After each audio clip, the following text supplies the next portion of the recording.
Hello everyone and welcome to my channel. My name is Kalika and you're gonna be a super spicy person after watching this video. Supervisor belittles me. I make him suffer. Strap in, this is a long one. And note, all names have been changed for privacy reasons. For those of you who don't know about my old job from my I don't work here story, I got a job back when I was about 19 or 20 years old at my town's public hospital in their food service department.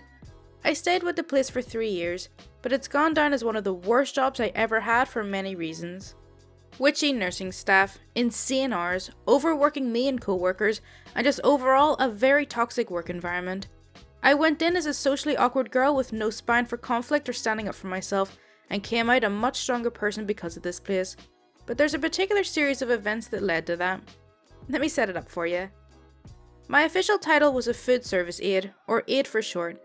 My job I was hired for was to collect dirty trays and dishes from carts on their respective floors, wash all of the dishes that came into my dish room, and put them into a dish machine to be sanitized before I let the dishes dry and store them where they needed to go. Then, at the end of the night, I would break down the machine and clean the filters of leftover food and drain the water tanks of dirty soap water before going home. Over time, I became well acquainted with the dish machines we had. The first one was over 20 years old and finally died on us. R.I.P. Big Bertha. And I could troubleshoot a problem with it since I like machines enough to learn as much as I can about them. My boss took notice of this and how hard I worked in the dish room every day, so he began to have me learn about other parts of the department so I could fill in whenever someone called in. Cooking on the grill and serving food in the cafeteria, cashiering, helping to prepare food trays for patients, learning about different diets and their orders from the doctors, restocking floors for patient snacks and drinks, and finally, deliver food to patient rooms. If that seems like a lot for one person, it was. Due to staff cutbacks, we were short a lot of manpower, so a couple of us had to learn as much as possible to keep us afloat. Now on to the story. I had already been working in the small hospital for just over a year at that time, and I was determined to stay at least a few years to help make my work history look pretty good in the stance of longevity. That and pure stubbornness, I guess. In that time, my boss hired a new supervisor for our department, who will now be called Chad. At first, Chad seemed like a pretty nice guy, and me, being the awkward dork I am, tried to help him fit in with the others at work. I told jokes to him, got him to open up a bit to the others, and soon he was able to have a conversation rather easily. All was good. Then he passed his 3-month probation period and was no longer being constantly watched by boss. Chad turned into an insufferable a-hole. He began to bark orders as if he owned the kitchen, demanding to know why certain things weren't being done his way, and overall was slowing down production tremendously for everyone. Not to mention, he himself was a lazy jerk. When there would normally be 2 people washing dishes, if one of them called in, it would mean whoever was there had to pick up the slack and do it by themselves. Chad wouldn't lift a finger to help, unless he knew boss was going to be in the kitchen and not in the office by HR. And even then, Chad didn't know what he was doing, and to top it all off, he made it a point to take jabs at me in front of the others, trying to make me look stupid because I was the youngest member of the department.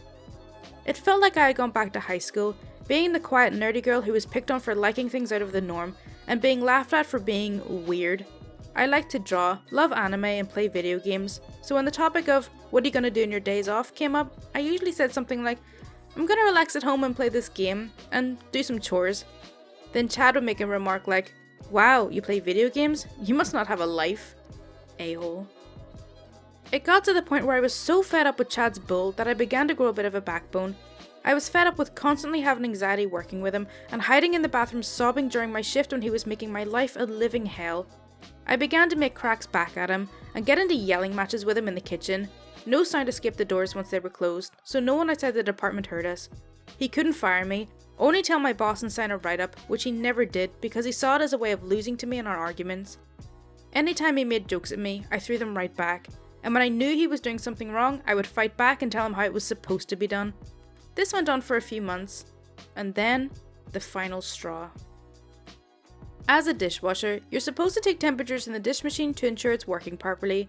It's supposed to reach a certain temperature when washing dishes to ensure everything is being sanitized properly. If not, there could be an outbreak in the hospital from germs or mold. All the temperatures and times were recorded on a sheet and placed in a folder in the dietitian's office by the dish room. I was making my usual rounds of taking temperatures when I noticed the machine was reading about 20 degrees in the red, cooler than where it was supposed to be. I shut down the machine and began to drain the water tanks. This was my way of troubleshooting if the tanks had not been drained in a while or if something was seriously wrong with the machine. As I was draining the water, Chad comes in and sees me doing this. He was furious and begins to rant. "What are you doing? We still have piles of dishes to wash." Temperatures were low. Gotta drain the water and see if that fixes it. I think, how the hell is that gonna fix it? You're just wasting time. Me being visibly annoyed.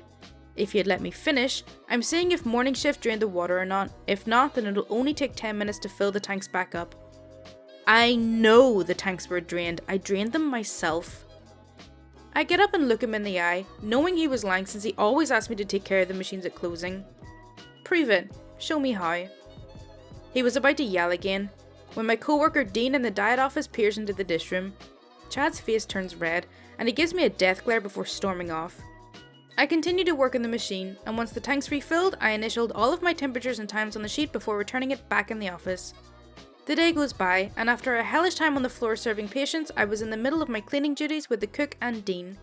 I get called by Chad saying that boss wanted to talk to us. So, after making sure the dish machine was cleaned, I walked with him to boss's office. There, boss began to tell me that Chad had given him evidence that I was slacking on my duties, and that I was not taking temperatures like I was supposed to for the dish machine.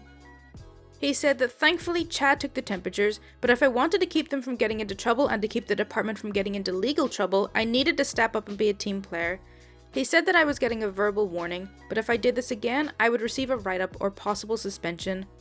My jaw hits the floor, and even though Chad is smiling smugly in the corner, I chose not to argue with my boss and head back to the department, defeated and fighting back tears. I was sure that I took the temperatures, and when I checked the book, I was shocked to see what I found. My temperatures were still in there, and the times I took them. But the jerk actually photocopied the page, whited out my initials and replaced them with his initials. He then traced over the pre-existing handwriting to make it look legit, with his initials. He made it look like I had not taken the temperatures all day during my shift. I racked my brain wondering how the hell he could have gotten away with it, with no one noticing him, and then it hit me. He must have done it in the diet office when no one was around, due to dinner trays being made under the dietitian's supervision. I was pissed, and I began to bide my time for an opportunity for revenge. It came about a month later. Now, since we are a hospital in a small town, it was normal for us to get catering orders for the members of HR and upper management for when they had meetings upstairs. Those orders were easy, because usually they wanted chips, pre-made sandwiches and soda for about 10 or 15 people. However, we occasionally got huge catering orders for district meetings, and that was when we would bust out the catering dishes. Large, white, immaculate plates, silverware, glass cups, punch bowl, food serving plates, desserts, tea, and cloth napkins were usually used for these events, and even though it was a lot more dishes for the understaffed aides, it was pretty simple. This particular role was for the CEO, his workers, HR, doctors, head nurses, and the higher-ups who owned the hospital's contract. The estimated amount to be served was about 150 people, since many members of the board were going to show up as well. Usually we got the huge orders a week in advance, so the supervisor can arrange the schedule to have more bodies on deck to help. Chad, of course, schedules only me to be the afternoon dishwasher, meaning I had to clean the dishes for the entire hospital and the catering order. This was my chance for revenge. As always, Chad didn't lift a finger to help me in the dish room, and the entire room was completely full of dirty dish carts from the floors. The hospital had about 95 patients that were eating, and morning shift had been running behind, so I had both breakfast and lunch dishes to clean. It wouldn't have been so bad if we didn't have to take apart the trays one by one to make sure no needles or blood were on the trays and clean each piece. I was stressed beyond belief because I knew that the 150 people catering order would be due any time now. But I kept myself calm and tried to keep doing my job. A few hours go by and Chad calls out to me to shut off the dish machine, it was very loud, and tells me to go and pick up the catering order. Instead of arguing with him, I decided to do it and asked if he was going to help me. He gives me a smug-eating grin and tells me, "I have better things to do, you can do it alone." Perfect. So, despite me being exhausted, sweaty, and have a wet uniform for my dishwasher apron with holes in it, I made my way to the management floor. I scope out the damage, and I realise I'm going to have to make 2 or more trips across the hospital to clean this up. I begin to pick up the dishes in the meeting room, take off the tablecloths, and stack them on one of the 2 long carts. While I'm about to clean up the food serving table, I look over to see the door that led into the HR office was open slightly, and a few women were laughing and commenting on how good the pork roast was at the meeting. I knew they were within earshot of me. It was showtime. In this moment, I was thankful for being clumsy and having sprained my ankles so much growing up, because it was easy to do this. While I was cleaning up, I deliberately tripped on a chair that was left slightly out and went crashing onto the floor. I sprained my ankle doing this, which was what I was planning, and the glassware I was carrying fell and crashed to the floor. The two women in HR heard this and rushed over to see me lying on the floor with shattered glass all around me and a few minor cuts on my arms, and they rush over to help me. We'll call them Jane and Jill. "Are you okay?" "I'm alright," I say on the brink of tears. "Are you sure? Here, let's get you a chair." Thank you. I'm sorry. I'm so sorry. Please don't tell my boss." They help me up into a chair, and when they check me over to see I'm in tears, they begin to ask me questions. "Where is your help?" It's just me right now. I'm supposed to pick this up and take it back to wash them." "Seriously? All by yourself? Why didn't you get someone to help you?" "We're short a dishwasher today. I'm trying as best as I can, but I keep falling more and more behind." At this point, I begin to cry uncontrollably. All of the stress and emotions I had bottled up from the past few months from working with Chad in the department had finally built up so much that I let loose my repressed emotions on these two ladies. I told them about the understaffing, the insane amount of overtime I and my co-workers were getting, how I was the only one doing dishes that day, how my supervisor refused to help me, and how much stress I'd been in. I wasn't faking any of it, I was just waiting for the right moment to finally break down and tell the right people about all of the negative feelings I had. Needless to say, the two were shocked at my breakdown. Once I calmed down, they told me they wanted to see just how bad things have gotten in the dish room. If it was as bad as I said it was, they would make a case with my boss. So with their help, they helped me get back to the dish room with the carts of dirty dishes, and I held onto the cart while limping down the hall. Once we got to the staff door for my department's dish room, I told them to wait outside while I pushed the carts in. Confused, they comply and hug the wall, waiting to see what happened next. I slipped into the dish room with the carts like nothing happened, and Chad comes in and glares at me. At this point, the room was completely full of dishes, carts, and now 2 catering carts that took up a large amount of space. You could barely walk through the damn place. We then begin our normal yelling match, all while the door was left slightly open behind me. Chad says, "About time you came back. What took you so long?" "I was picking up an order by myself. What did you expect, Chad?" "I was expecting you to do your job. Clearly you can't. Look at all of these trays." "I just picked up and began to work on lunch when you told me to get the catering. Did you do any of these while I was gone?" gesturing on the room. "No, I had my own work to do. You're just too slow." "How the hell am I supposed to wash dishes when I'm picking up the catering order?" "Not my problem. Do your job or you'll get a write-up." With that, he leaves and I go back out to meet with Jane and Jill. Their faces are filled with anger and disgust from what they've just listened to, and they reassure me that this was going to stop. Now. We walk together back to the management floor. As I limp into Boss's office behind them, the two ladies began to go off on him about Chad and what he'd been doing. Confused, Boss had no idea what they were talking about and looked to me for an explanation. However, Jill and Jane told him to follow us and we walked back to the department.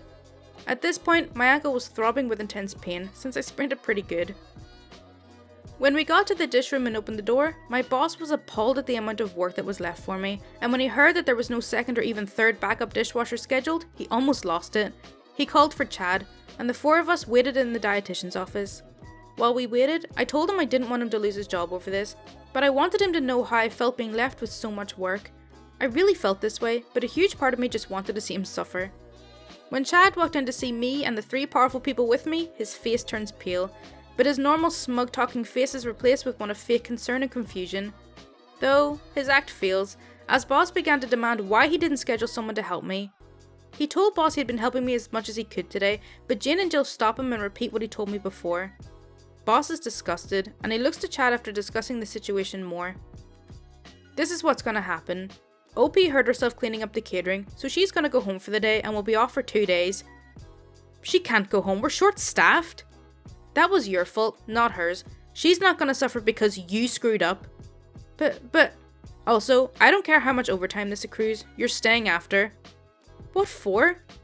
Tonight, you're gonna be the dishwasher, all by yourself. You're gonna wash every single one of those dishes and the catering order, and since it's almost time for dinner to be served to patients, I guess you'll be doing those too.